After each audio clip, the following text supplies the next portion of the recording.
సాబుదానా పరోటా కోసం ముందుగా ఇక్కడ నేను 2 ఆలు తీసుకుంటున్నానండి. 2 ఆలుని బాయిల్ చేసేసుకోవాలి. అంతలోపు మనం ఇక్కడ సాబుదానాన్ని మనం ఒక ప్యాన్లో కొంచెం డ్రై రోస్ట్ చేసుకుందామండి.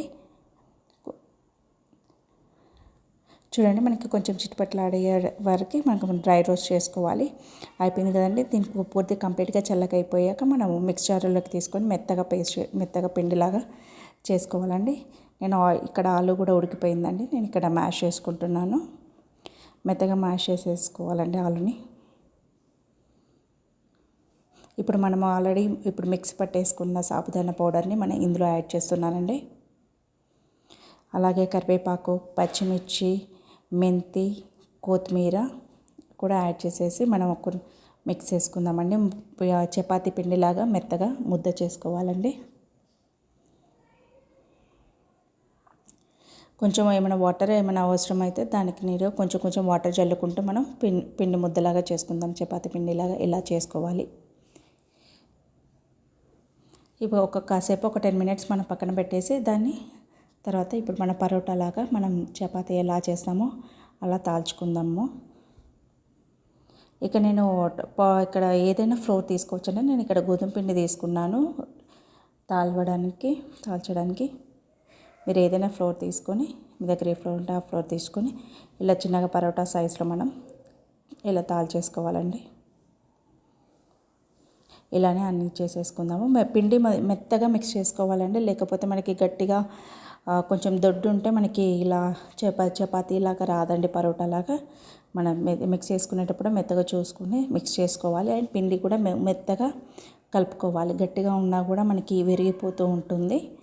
అందుకోసం మెత్తగా పిండి మిక్స్ పట్టుకోవాలి, మెత్తగా పిండి తడుపుకోవాలి. లైక్ సేమ్ చపాతీ పిండిలాగా. ఇప్పుడు వీటిని కాల్చుకుందామండి. ఇప్పుడు నాన్ స్టిక్ పాన్లో వేసేసుకొని ఇప్పుడు కొంచెం మీద ఆయిల్ వేసేసుకొని మనం కాల్చుకుందాము.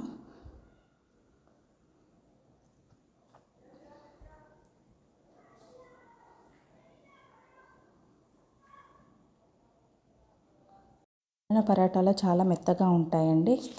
ఇలాగే అన్నీ చేసేసుకుందాము. నెక్స్ట్ దీనికి కాంబినేషన్ అల్లం చట్నీ బాగుంటుందండి. అల్లం చట్నీకి ముందుగా నేను ఎండుమిర్చి, జీలకర్ర, కొంచెం మినపప్పు, శనగపప్పు, మెంతులు నేను కొంచెం రోస్ట్ చేసుకుంటున్నానండి కొంచెం ఆయిల్లో.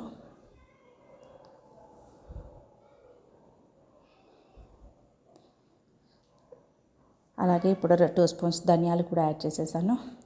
కొంచెం అల్లం ముక్కలు, అలాగే వెల్లుల్లి రెబ్బలు యాడ్ చేసుకొని కొంచెం రోస్ట్ చేసుకుందాము. అలాగే కొంచెం పచ్చి ఆనియన్ అండ్ టమాటో, కొంచెం ఇక్కడ చింతపండు కూడా యాడ్ చేశానండి. లేదు అనుకుంటే మీరు టమాటో ప్లేస్లో ఓన్లీ చింతపండు అయినా యాడ్ చేసుకోవచ్చు. నేను ఇక్కడ చింతపండు అండ్ కొంచెం టమాటా కూడా యాడ్ చేశానండి. టమాటా కొంచెం మెత్తగా అయ్యే వరకు మనం ఉడికించుకోవాలండి. లాస్ట్లో దీనికి కొంచెం బెల్లం యాడ్ చేసేసాను. ఫ్లేమ్ ఆఫ్ చేసేసుకొని మనం ఇది పూర్తిగా చల్లారించుకుందామండి. మొత్తం చల్లగా అయిపోయాయి. దీనికి మిక్సీ జార్లో తీసేసుకొని కొంచెం రుచికి సరిపడే సాల్ట్ యాడ్ చేసేసుకొని మెత్తగా పేస్ట్ చేసేసుకుందాము. ఇలా కొన్ని వాటర్ అవసరమైతే మనం వాటర్ కూడా యాడ్ చేసేసుకొని ఈ కన్సిస్టెంట్లో మెత్తగా పేస్ట్ చేసుకోవాలండి. దాన్ని ఇప్పుడు చట్నీని పోపు పెట్టేసుకుందాము. కొంచెం మినపప్పు, శనగపప్పు, జీలకర్ర, ఆవాలు, అలాగే కరివేపాకు, కొత్తిమీర యాడ్ చేసేసుకొని పోపు పెట్టేసుకుందామండి. ఇదండి అల్లం చట్నీ.